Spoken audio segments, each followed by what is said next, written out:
Quand je me suis baptisé, j'étais sûr qu'après là... Quand tu as lavé tes péchés, tu deviens sale. L'eau là est pure. Tourner. Comment j'ai encore piaffé la fille là comme ça?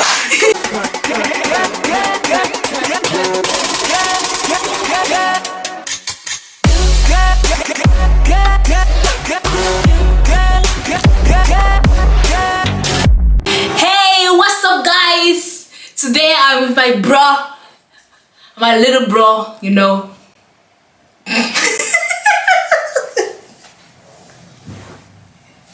Ok. Salut tout le monde et bienvenue sur ma chaîne. Bon, on ne le présente plus, hein? Pour ceux qui ne le connaissent pas, on a déjà fait une vidéo ensemble. Il va s'afficher juste soit là, soit de son côté là-bas. Et je vous avais demandé ce que vous voulez le revoir.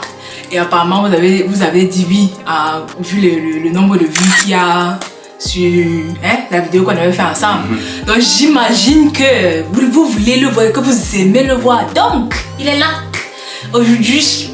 Et puis, tu n'as rien dit depuis. Il va encore parler. Bonjour. Bref, bon, aujourd'hui on va parler des persécutions dans les églises. Et du coup, je vais poser la question à monsieur ici présent. Pourquoi la majorité des enfants qui grandissent dans les églises arrivent à un certain âge, quittent l'église et des fois ne reviennent même plus jamais?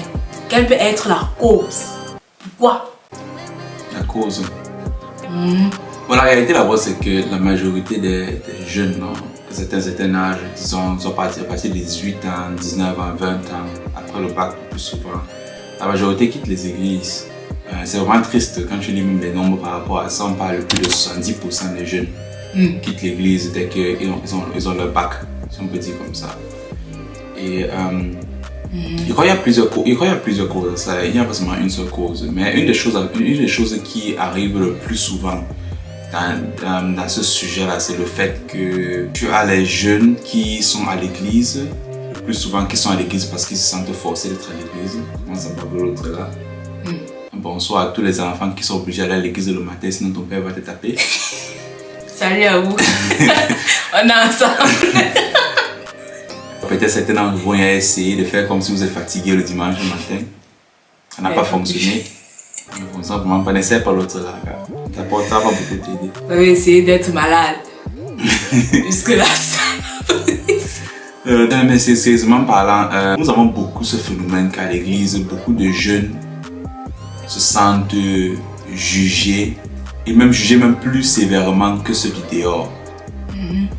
Et c'est ça qui est vraiment intéressant, que nous les chrétiens, nous sommes plus bons à ce que signifie gagner les âmes qui sont dehors qu'à garder les âmes qui sont à l'intérieur. Et c'est vrai, on peut dire que c'est vrai, Jésus a dit qu'il va laisser les 99 brebis pour aller chercher la seule brebis qui est perdue. Mais ça signifie aussi d'abord qu'il avait d'abord 99 brebis à laisser quelque part. Donc, si c'est que nous n'avons pas les 99, là, on passe notre temps à sortir pour aller chercher une qui est dehors, nous perdons notre temps. Ce qui est important vraiment à comprendre dans l'histoire, c'est que souvent, c'est plus facile de juger la personne qu'on voit tous les jours, parce que la personne que tu vois tous les jours, tu n'as pas la possibilité de voir son développement. La même chose, non? C'est pour ça que les parents ont la difficulté de voir les enfants grandir, parce que tu vois l'enfant devant toi tous les jours. Donc du coup, et tout le bébé, justement, pourquoi? Parce que l'image de départ reste la même jusqu'à ce que tu aies une certaine distance pour te rendre compte qu'en fait la personne a changé. Tu vois un peu. C'est souvent ça, c'est un gros problème que nous avons. Nous avons beaucoup de gens qui sont à l'église, parce qu'ils ont grandi souvent dans une église. Les gens à l'église ont une certaine image qui n'enlève jamais. Par exemple, là, tu as fait une erreur à 11 ans. Du coup, l'erreur, là, c'est ça qu'on va te rappeler chaque fois que quelque chose va venir. C'est vrai. On va revenir sur le sujet là. Ce n'est pas toi l'enfant qui a fait le truc là. Ce n'est pas toi qui a envoyé les papiers avec les lettres d'amour aux amis là. Ce n'est pas toi. Ce n'est pas toi là. C'est comme ça qu'on fait à l'église, non? On va te rappeler ça. Quand il y a un sentiment d'acceptance, non? Quand il y a un sentiment tu as le droit d'appartenir ici. Et tu ne vas pas être défini par tes fautes que tu as faites il y a 5 ans, 6 ans, ou bien je ne sais pas quand. Mais on va te donner la capacité et l'espace même en fait de changer et d'être une personne différente. Je crois que ça va permettre aux jeunes vraiment de rester, quoi.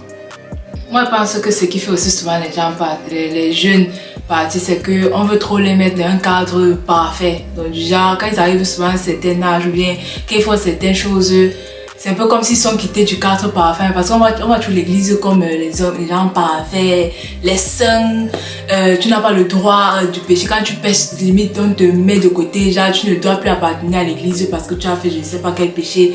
Pourtant, il faut savoir que nous tous, de base, nous sommes d'abord humains. Il n'y a personne là, comme nous là qui est parfait. Même le pasteur là. Ouais, c'est ça. Même le pasteur là n'est pas parfait. Donc, je ne sais pas pourquoi il y a souvent autant de jugement. Je pense que le plus grand point, c'est le jugement dans les églises. En fait, c'est qu'on juge trop les gens. On voit quelqu'un qui a ses locks aujourd'hui, on va dire que bon, il est devenu rappeur, sort. Non, sort plus. Voilà, il a mis la chaîne aujourd'hui. Ça veut dire qu'il est cessé. Voilà, on va dire que oh, elle a mis les faux cils, elle a mis les faux ongles. Bref, et c'est surtout malheureusement, c'est plus dans les églises africaines qu'on rencontre ce genre de problème. C'est vrai, ici c'est aussi pareil, hein, mais c'est plus quand même, pour dire vrai, c'est plus dans les églises africaines et tout. Donc c'est vraiment malheureux, comme tu disais, c'est dommage en fait, parce que justement, c'est nous qui allons créer le futur en fait. En fait, c'est nous qui sommes le futur, c'est nous qui devons construire ça. Donc si c'est que tout le monde part, qui va donc sauver les autres en fait? Qui sera encore là pour booster les autres, pour dire le fait est fini. C'est que nous tous, après tous les jugements là, on décide tous de partir. Qui va donc sauver d'autres, les petits frères ou les petits soeurs qui vont venir, ou bien même les grands, parce que des fois on a l'impression que quand on est trop jeune, ce ne sont que les jeunes que nous pouvons impacter. Pourtant, nous-mêmes les jeunes, on peut impacter les grandes personnes, on peut impacter les parents à travers notre vie, à travers notre façon de voir les choses, à travers nos pensées en fait. Il y a quelque chose qu'il faut qu'on mette dans son bon contexte quand on parle de toute cette histoire-ci. Le plus souvent, lorsqu'on parle de toutes ces choses-là, les églises, les problèmes d'église, les problèmes avec les parents et tout ça, on doit tous se rappeler d'une chose, c'est que pendant que les temps changent, justement, la connaissance par rapport à certaines choses change aussi. Ça signifie que aujourd'hui, nous parlons d'un point de vue de connaissance, d'un point de vue de sagesse, que ceux qui étaient avant nous n'avaient pas. Est-ce que ça signifie par conséquence que ce qu'ils ont fait directement était mauvais? Peut-être même certaines choses selon les standards selon lesquels ils sont mesurés il y a cela quelques années, c'était juste ce qu'ils ont fait. Mais maintenant, parce que les standards changent avec le temps, maintenant nous avons l'ouverture de l'internet, nous avons la possibilité de voir ces choses là. Ça fait que du coup nous réfléchissons et nous reflétons les choses d'une manière différente, quoi. Tu vois un peu. Et souvent, il faut souvent, on a beaucoup fait attention par rapport à ça pendant qu'on parle même de ce que nous avons vécu avant nous, quoi. Non? Parce que prenons le cas justement de la génération de chrétiens avant nous. S'il y a une chose que je sais, c'est que les chrétiens avant nous, les générations par exemple de nos parents, on les a encore appris le truc que quand tu deviens chrétien, tu dois te couper du monde. Tu dois te couper. Ce n'est pas un truc, c'est parce qu'ils voulaient croire en ça comme ça. C'est parce que c'est qu'on les a, c'est la doctrine en fait qu'on les a appris. On les a dit que quand tu deviens chrétien, tu coupes. C'est-à-dire que tout seul, même si c'est ta mère qui ne croit pas en Dieu, elle est l'ennemi. Tu coupes. Donc pour eux, c'est le principe, c'est qu'on va couper. C'est ça. Et du coup, alors, quand tu commences, et c'est ça qu'il faut faire attention, chaque doctrine que tu commences à s'aimer dans ta pensée, au début c'est petit, mais avec le temps, 5, 10, 15 ans, ça devient ta réalité. C'est ce qui est important, c'est que au départ c'est seulement, maintenant c'est devenu ta réalité maintenant. C'est ce que tu vis maintenant au quotidien. Donc du coup, quand maintenant un jeune maintenant vient, il te dit que non, il faut accepter tout le monde tel qu'il est. Pour toi c'est que, mais tu racontes quoi? Parce que la personne parle maintenant d'un point de vue d'une autre réalité qui n'est pas la tienne. Et ça prend beaucoup de temps pour reprogrammer le cerveau. Ça prend beaucoup de temps pour reprogrammer un cerveau. C'est pour ça que la patience, c'est un fruit de l'esprit. Pourquoi? Parce que pour voir certaines choses s'accomplir, parfois ce n'est pas seulement le fait de beaucoup faire. C'est la même chose quand tu sèmes le maïs. C'est vrai, tu peux arroser, tu peux faire tout ce que tu fais là. Mais fin de compte, tu vas devoir attendre un peu de temps. C'est ça. Pour voir le maïs sortir. Et dans cette phase-là, tu ne peux rien. Tu ne peux pas arroser beaucoup. Si tu arroses beaucoup, tu vas me gâter. Donc, parfois, les choses que ça se prend souvent, c'est un temps pour que le message arrive. C'est-à-dire que si tu, par exemple, tu as peut-être les gens autour de toi qui ont des pensées très conservatives ou des pensées très fermées en ce qui concerne l'évangile ou bien l'église et tout ça. Et tu as parfois le sentiment que ce que tu dis, c'est comme si ça n'entre pas. Donne juste un peu de temps parfois parce que il faut savoir que la génération avant nous a vu les choses de manière tellement fermée. Ils sont d'une manière que c'est même tellement difficile de comprendre parce que on peut entrer dans la tête de la personne pour comprendre, mais c'est que c'est tellement fermé la façon qu'ils voient le contexte de l'église que parfois c'est difficile de comprendre. Mais la réalité, c'est quoi? La réalité, c'est que si tu regardes la Bible, Jésus a passé son temps avec les payeurs d'impôts, avec les gens, selon le temps, la culture à l'époque, c'était les gens de la classe basse. Donc, les pharisiens, c'est ça que les pharisiens n'aimaient pas Jésus. Les pharisiens n'aimaient pas Jésus. Les pharisiens détestaient Jésus parce qu'ils ne comprenaient pas qu'est-ce que tu fais avec ces gens-ci là.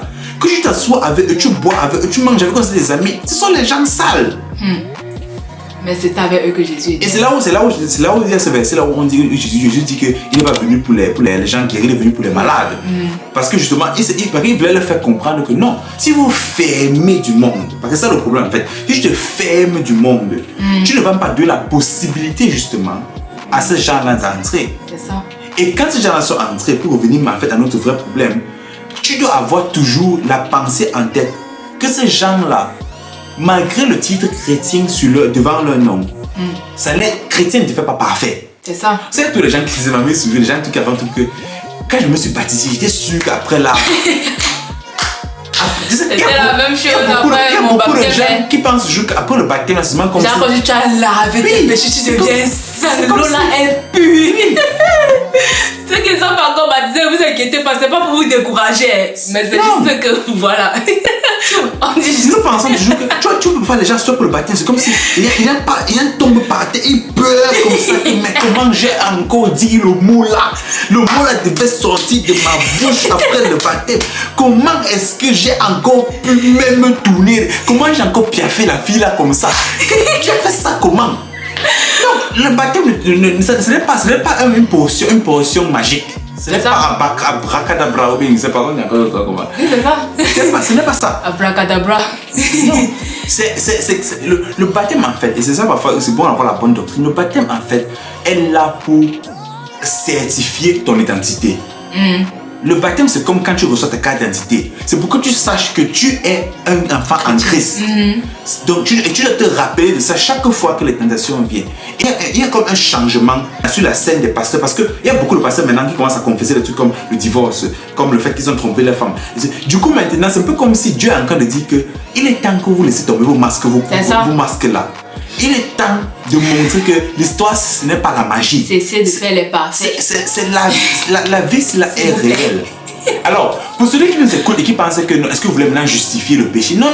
Il ne s'agit pas de justifier le péché. Le péché est mauvais, point. Il n'y a rien à justifier par rapport au péché.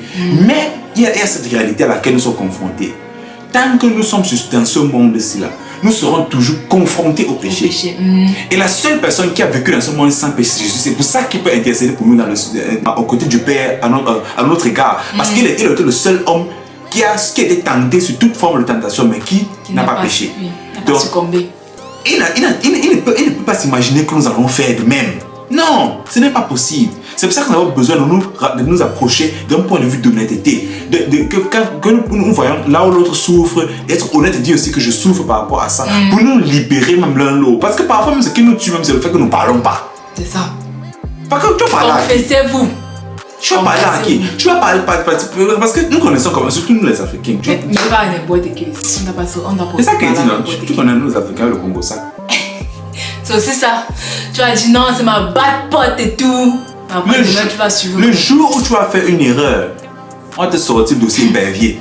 C'est important d'avoir les bonnes personnes autour de soi. C'est vraiment très important, même dans la marche chrétienne. C'est même l'élément le plus essentiel en tant qu'un chrétien, d'avoir les bonnes personnes autour de toi. Ce n'est pas facile. Trouver les bonnes personnes, ça prend du temps. Gars, c'est pas facile. Si tu as une personne de ta famille avec qui tu peux bien te confier, non, garde la personne là très précieusement parce que on dit les histoires d'amis. Bref, mieux on n'entre même pas dans le sujet là. Voilà. En fait, même à l'église, parfois, attention. Parfois, tu vas voir les dimanches où quelqu'un va prêcher par rapport à un sujet, va dire que si vous voulez vous confesser, venez. Même l'autre là, gars. Et les gars, ils vont te confesser et tu pensais que tu partais devant pour qu'il va prier pour toi. C'est pour qu'il commence à t'enseigner la Bible et commence à te raconter comme si. Commence à te juger encore plus. Ça n'aide pas. Ah, donc tu as fait ça. Toi que je voyais comme la fille la plus sainte, tu es là tout le matin, tu pries. Nous sommes. Comme si on n'était pas tous humains. Oui. Ah, nous sommes tous sur un voyage. Nous sommes tous sur un chemin sur cette terre. Il est important que chacun soit conscient que la chose la plus importante à garder en vue, c'est que Dieu t'a donné la capacité, et même pas seulement la capacité, le droit et même le devoir de prendre de bonnes décisions. Et tes décisions définissent ton chemin. Ce n'est pas... C'est vrai, une prédication c'est bien, toutes ces choses-là c'est bien. Mais pose-toi toujours la question, pourquoi est-ce que je suis encore dans cette église où je suis là maintenant?